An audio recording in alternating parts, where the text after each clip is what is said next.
그리스 신화에 따르면 우리 인간은 프로메테우스 신에 의해 만들어졌습니다. 신의 세계를 통치하던 제우스가 인간으로부터 불을 빼앗아 버리자 인간은 커다란 고통에 신음합니다. 프로메테우스는 자신이 만든 인간의 고통에 안타까워하며 불을 훔쳐서 인간에게 되돌려주고 인간은 프로메테우스를 숭배합니다. 화가 난 제우스는 프로메테우스에게 매일 독수리에게 간을 쪼이는 벌을 내렸고 인간에게는 판도라의 상자를 열게 하여 질병과 재앙의 고통을 선사했습니다. 아메리칸 프로메테우스. 최근 개봉한 영화 오펜하이머의 주인공, 원자폭탄의 아버지라 불리우는 J. 로버트 오펜하이머의 평전에서 오펜하이머에게 붙여진 애칭입니다. 오펜하이머는 미국의 핵무기 개발 프로젝트인 맨하탄 프로젝트의 책임자로서 원자폭탄 개발에 성공하여 칭송을 받습니다. 그러나 원자폭탄이 일본 히로시마와 나가사키에 투하되어 도시가 파괴되고 수십만 명의 사상자를 내므로써 의도치 않은 대학살의 주도자가 되어버립니다. 물론 이 결정은 정치인들이 내린 결정이죠.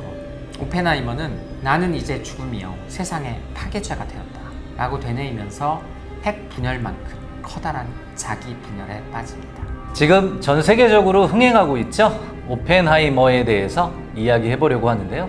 영화 안팎의 이야기를 4가지를 소재로 골라봤습니다.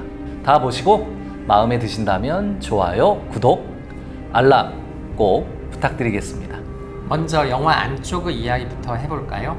오펜하이머를 연출한 크리스토퍼 놀란 감독은 이제까지 쉽게 이야기하기 어려운, 그러나 아이러니하게도 흥행에는 성공하는 많은 훌륭한 영화들을 만들어 왔습니다.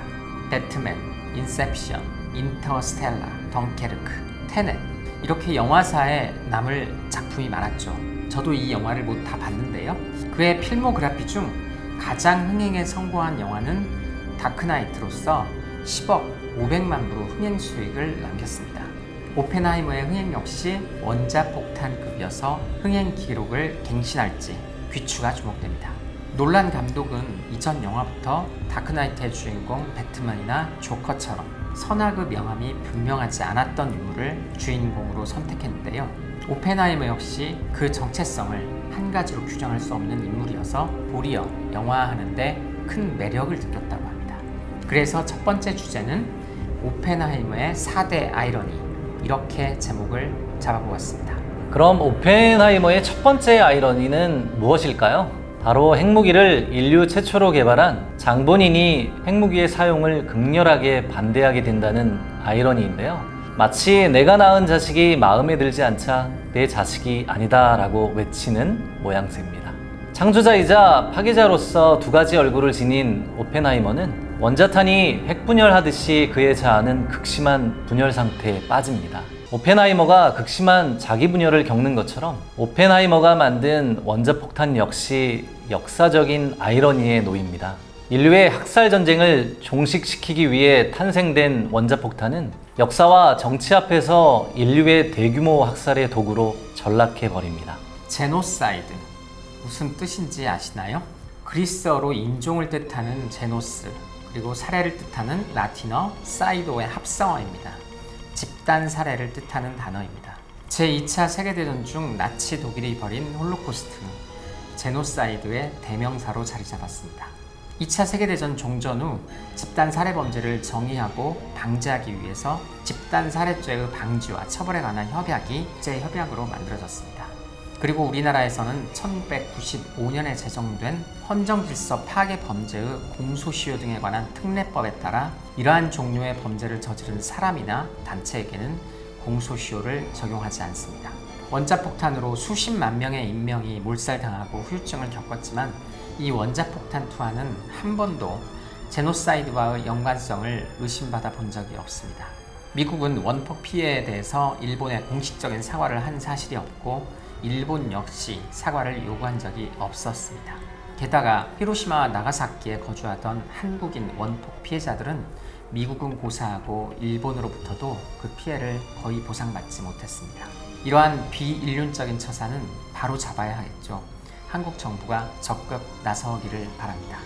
오펜하이머의 2번째 아이러니는 원자폭탄의 개발 목표가 상실, 수정된 역사적 아이러니입니다. 맨하튼 프로젝트, 이 계획은 제2차 세계대전 도중 미국이 주도하고 영국, 캐나다가 참여한 핵무기 개발 계획입니다. 이 계획은 알베르트 아인슈타인을 포함한 미국 과학자 아카데미의 제안으로 시작되었고 미국의 30군데 시설에서 연구를 진행해 왔습니다. 그중 뉴멕시코주 로스엘레모스에서 오펜하이머의 책임하에 수천 명의 연구자들이 세계 최초로 핵분열 반응을 이용한 원자폭탄을 개발하는 데 성공하였습니다. 이 계획의 최종 승인자는 미국의 루스벨트 대통령이었고 이 계획의 조준 관역은 나치 독일의 히틀러를 향하고 있었습니다. 그런데 1945년 4월 12일 맨하튼 프로젝트를 비밀리에 이끌던 루스벨트 대통령이 뇌출혈로 사망했습니다. 그는 당시 4선째 미국 대통령으로 재임하고 있었고 그의 나이는 63세였습니다. 즉 프로젝트의 최고 책임자이자 승인자가 사망을 해버린 것입니다. 그리고 같은 해 1945년 4월 30일에는 히틀러가 자살을 했습니다. 최종 조준 관역 역시 사라져버렸고 같은 해 5월 8일 독일은 패망했습니다. 프로젝트 주체와 목표가 모두 사라진 셈입니다. 하지만 흐르는 물줄기를 되돌릴 수 없듯이 역사의 수레바퀴 또한 거스를 수가 없었습니다.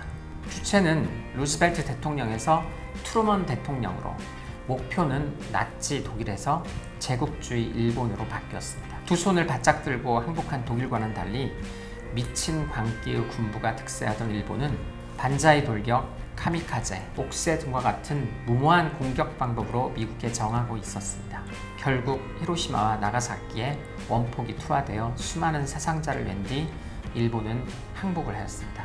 덕분에 조금 더 일찍 제2차 세계대전은 막을 내렸고 대한민국은 1945년 8월 15일 해방을 맞이합니다.